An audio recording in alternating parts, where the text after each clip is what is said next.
একদিন এক গণ্যমান্য শহুরে ইঁদুর তার পুরনো বন্ধু এক সাধারণ মেঠো ইঁদুরের সঙ্গে দেখা করতে এলো। মেঠো ইঁদুরটি একটি শান্ত সবুজ মাঠে বাস করত। অতিথি আসায় সে খুব আনন্দিত হল এবং আন্তরিকভাবে তাকে আপ্যায়ন করল।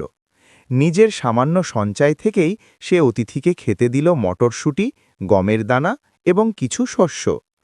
শহুরে ইঁদুর খাবারগুলো একটু খুঁটে খেয়ে নাক ছিটকিয়ে বলল, বন্ধু, তোমার খাবার এতই সাধারণ এবং অপুষ্টিকর যে তাই তুমি এত রোগা পাতলা।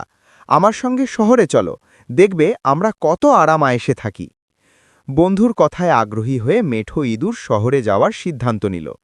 কিছুদিন পর সে শহুরে ইঁদুরের সঙ্গে শহরে পৌঁছল। রাতে তারা একটি বড় বাড়ির মেঝের নিচে লুকিয়ে রইল এবং মানুষগুলো চলে যাওয়ার অপেক্ষা করতে লাগল।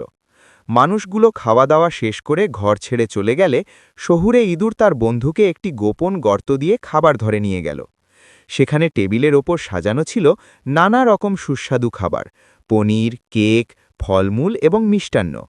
এমন খাবার মেঠো ইঁদুর জীবনে কখনো দেখেনি। আনন্দে তার চোখ জ্বলজ্বল করে উঠল। সে বলল, তুমি ঠিকই বলেছ বন্ধু, আমাদের গ্রামের জীবন সত্যি খুব সাদামাটা। আমিও এখন থেকে শহরেই বাস করতে চাই। কিন্তু তার কথা শেষ হতে না হতেই হঠাৎ টেবিলটি কেঁপে উঠল।